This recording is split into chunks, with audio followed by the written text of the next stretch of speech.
48 saac la soo dhaafay mashquul xoog leh ayaa laga dareemayaa madaxtooyada Soomaaliya halkaas oo madaxweyne Xasan Sheekh Maxamuud uu xataa isbedel ku yimid jadwalkiisa maalinlaha ahaa. Xasan Sheekh Maxamuud ayaa maanta ama berri u amba bixi doona magaalooyinka Ankara iyo sidoo kale Qaahira halkaas oo la filayo inuu kula kulmo madaxweynayaasha Masar iyo sidoo kale Turkiga. Soomaaliya xilligan waxay dareemaysaa ciriiri xoog leh oo kaga imaanaysa yuhuudda maadaama ay sheegeen inay aqoonsadeen Somaliland. Diblomaasiyiintii ugu sarreysay ee dalka dibadiisa ku sugnaa ayaa aalada fogaan aragga shir degdeg ah loogu qabtay iyaga oo lagu amray inay si degdeg ah uga jawaabaan ficilada foosha xun oo ay ku kacday yuhuuddu ee dhaawacaya qarannimada Soomaaliya. Saraakiisha aan la hadalnay qaarkood waxay ii sheegeen in dowladda federaalka ah ee Soomaaliya gaar ahaan wasaaradda arrimaha dibadda ay u yeertay 2 sargaal oo safiirro ahaa kuwaas oo ku kala sugnaa Hindiya iyo Switzerland.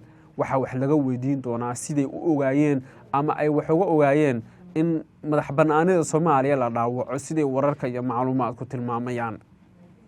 Tan iyo markii Israa'iil ay ku dhawaaqday inay aqoonsi buuxa siisay Jamhuuriyadda Somaliland waxaa soo baxay warar iyo macluumaad faahfaahsan oo la xiriira sida ay dowladda Soomaaliya uga gaabisay in ay wax ka qabato kol hore intii aysan aqoonsigan Israa'iil ku dhawaaqin. Malaanta sirdoonka Soomaaliya ayaa fashil dhex dabaalanaysa mise wasaaradda arrimaha dibadda ayaana hogaankoodu u yahay kuwa jilicsan oo su'aalo ay dad isweydiinayaan laakiin ilaa hadda cid uga jawaabta la la'yahay. Somaliland dhankeedu waxay wadaa olole weyn oo ay ku doonayso in ay si weyn ugala dagaalanto dowladda Soomaaliya dhanka diblomaasiyadda. maanta waxaa la filayaa in jamciyadda qurumaha ka dhaxaysa ay yeeshaan fadhi degdeg ah oo ay Soomaaliya shir gudoominayso iyada oo fadhiga looga hadli doono daandaansiga Israa'iil ee qarannimada Soomaaliya.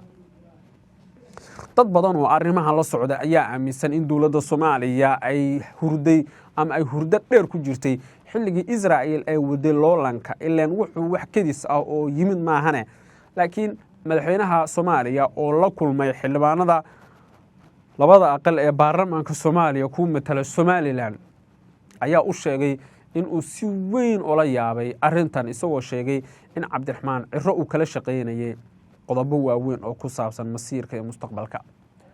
in maxaabiista ku xirxiran laascaana la sii daayo iyo qodobo kale ayuu sheegay Cabdiraxmaan Cirro inuu dhowr jeer kala hadlay in madaxweyne Xasan Sheekh Maxamuud uu sheegay inuu Cabdiraxmaan Cirro kala hadlay laakiin taasi ay suurtageli weyday.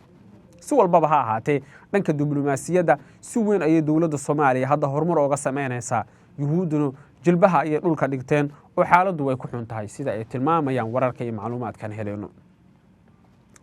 qodobadeena kale ayaynu eegaynaaye dhaqdhaqaaqyo xoogan oo dhanka ciidamada ah ayaa laga soo warinayaa magaalada Cereygaabo oo ka tirsan gobolka Sanaag.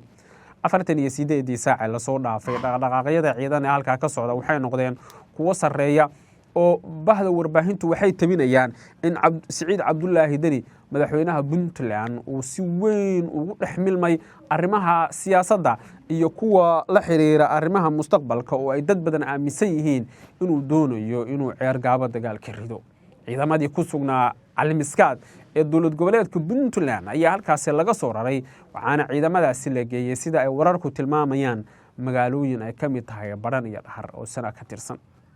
waxaa la filayaa ciidamadu inay u tallaabaan aaga magaalada Cereygaabo haddii xaaladdu aysan si degdeg wax isku bedelin laakiin waxaaba laga cabsi qabaa isku dhacyo waaweyn oo dhanka ciidamada ah oo dhex mari kara ciidanka Puntland iyo kuwa waqooyi bari haddii aan xaaladdan si degdeg wax looga qaban.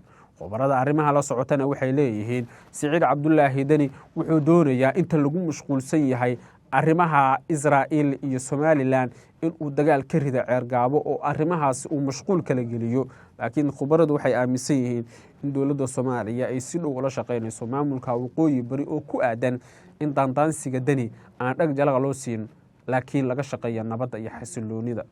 ciidanka waqooyi bari laftirkooda heegan ayay ku jiraan. ugu dambeyntiina koox ka tirsan Al-Shabaab ayaa la soo warinayaa in lagu laagay banaanka deegaanka Cabdalla Biroole oo ka tirsan gobolka Jubbada Hoose. ciidanka Jubbaland ayaa dagaal la galay xubno ka tirsan argagixisada Al-Shabaab oo la sheegay in ay iska dhigayeen dad shacab iyagoo ku safrayay gaariga nooca la yiraahdo caasiga ama BL-ka wararku waxay intaa ku darayaan in la dilay ilaa 10 xubnood oo ka tirsan maleeshiyaadka al-shabaab. madaxweynaha Jubbaland ayaa dhawaan amray in si degdeg ah loo wiiqo awoodda kooxda shabaab. guud ahaan wararkeena intaas ay ku dhan yihiin. haddii tahay markii kugu horeysayna ku soo bir channelkan waa mahadsantihiin saaxiibayaal soo dhawaada.